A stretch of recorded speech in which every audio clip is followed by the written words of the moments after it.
स्वामी भक्तांनो, बराच वेळा स्वामी सेवा करत असताना तुम्हाला असा काही अनुभव येत आहे का, की त्यामुळे तुम्हाला असा प्रश्न पडतो की हे सर्व माझ्यासोबतच का होते? माझे काही चुकत आहे का? किंवा माझी सेवा स्वामींपर्यंत पोहोचत नाही का? त्यातलेच एक म्हणजे स्वामी सेवा करत असताना नामस्मरण, जप किंवा स्वामी चरित्र पारायणाचे पठण करीत असताना तुम्हाला जांभळी येते, कंटाळा येतो, डोळ्यातून पाणी येतं. असं तुमच्याही सोबत घडतं का? जेव्हा आपण भक्तिभावाने स्वामी महाराजांची, भगवंतांची पूजा करतो, मंत्र जप करतो, ध्यान करतो, तेव्हा आपल्याला अचानकच जांभळी यायला लागते, आळस यायला लागतो, डोळ्यातून पाणी यायला लागतं, झोप येते आणि आपलं शरीर हे जड झाल्यासारखं होतं. तर हे का होतं? अनेकांना असं वाटतं की हे केवळ शरीराची एक सामान्य प्रतिक्रिया असेल.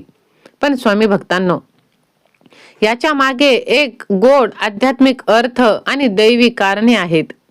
या केवळ शारीरिक गोष्टी नाहीत, तर ईश्वरी कृपेचा एक अदृश्य संकेत आहे.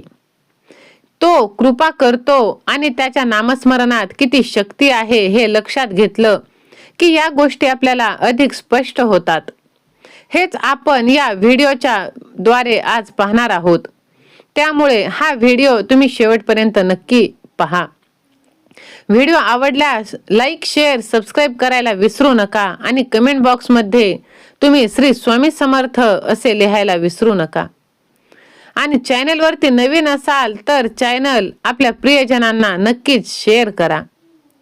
जेव्हा आपण स्वामींची आराधना करत असतो, त्यांच्या चरणी प्रेम भावाने लीन होतो, तेव्हा आपल्यातील अनंत अशुद्धता, आपल्या कर्माचे बंधन, आपण मनात साठवलेले इच्छा आणि आपल्यातील वासनांची धुंदी हळूहळू कमी होऊ लागते. आपण जेव्हा या संसारिक जगात वावरत असतो, तेव्हा कर्म करत असतो.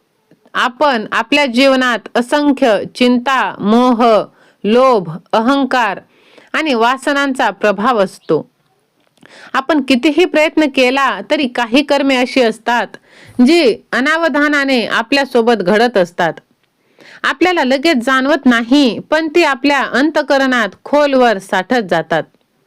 जेव्हा आपण परमेश्वराच्या चरणी लीन होऊन त्याची पूजा करत असतो, त्याची भक्तिभावाने नामस्मरण करीत असतो, तेव्हा ही सर्व कर्मे आणि आपल्यातील निगेटिव्हिटी, नकारात्मकता नष्ट होऊ लागते. आणि तोच क्षण असतो जेव्हा आपले शरीर त्याचा विरोध करायला लागते. कारण मानवाचा देह नेहमी मोहाच्या साखरदंडात अडकलेला आहे. भगवंताचे नामस्मरण म्हणजे अग्नीत प्रवेश करण्यासारखे आहे. हा अग्नी सर्व वाईट संस्कार, दुष्ट प्रवृत्ती आणि अनिष्ट ऊर्जांना भस्म करून टाकतो. पण जसे काही काळ अंधारात राहिल्याने डोळ्यांना अचानक दिसणारा प्रकाश सहन होत नाही, अगदी त्याचप्रमाणे मनालाही हा परिवर्तनाचा प्रकाश सोसला जात नाही. म्हणूनच स्वामी भक्तांनो, जेव्हा आपण ध्यान करतो, मंत्र जप करतो, ईश्वर चिंतनात तल्लीन होतो, तेव्हा आपले मन एक प्रकारे त्या नवीन शक्तीचा प्रतिकार करू लागते. हीच ती नकारात्मक ऊर्जा आहे जी वर्षानुवर्षी आपल्या अंतर्मनात साठलेली आहे. जेव्हा आपण भगवंताच्या चिंतनात बुडून जातो, तेव्हा या नकारात्मक ऊर्जेला जाग येते आणि ती बाहेर पडू लागते. त्या क्षणी आपल्याला जांभळी येते, शरीर जड होते, आळस येतो, झोप येते. सर्वच लक्षणे हे दर्शवतात की आपले मन आणि शरीर एका आध्यात्मिक शुद्धीकरणाच्या प्रक्रियेतून जात आहे. तुम्ही खूप दिवसानंतर वापरात नसलेल्या खोलीची साफसफाई करत आहात असे तुम्ही समजा. आणि त्यात वर्षानुवर्षे न उघडलेले सामान आहे. जसे जसे तुम्ही त्या खोलीतील वस्तू आवरायला, हलवायला लागलात, तशी तशी खोलीमध्ये धूळ उडायला सुरुवात होते.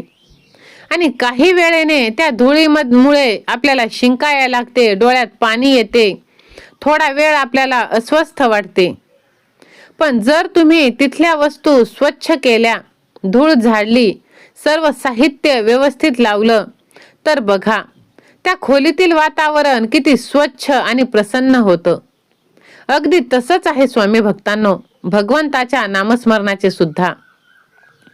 आपला मन जेव्हा त्या जुन्या खोलीत अडकले असते, जसे वर्षानुवर्षीचे वाईट विचार, कर्म, नकारात्मकता साठली जाते. नकारात्मक साठलेली असते तेव्हा आपण भगवंताचे नाव घेऊन साधना सुरू करतो.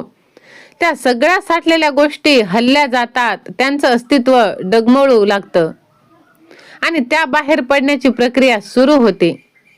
म्हणून काही वेळा आपल्याला जांभुळी, आळस, डोळ्यात पाणी, शरीर जड झाल्यासारखं वाटतं. जर आपण या समजून घेतलं आणि साधना सुरूच ठेवली तर थोड्या वेळाने मन मात्र पूर्ण स्वच्छ होतं, शांत होतं आणि एक वेगळीच अनोखी प्रसन्नता आपल्याला अनुभवायला मिळते.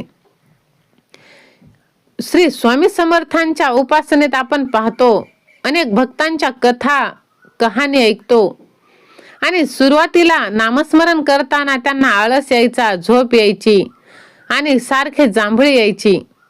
जेव्हा त्यांनी ही भावना झिडकारून पूर्णपणे स्वामीमय होऊन साधना सुरू ठेवली, तेव्हा त्यांच्या जीवनात स्वामींची अपार कृपादृष्टी झाली.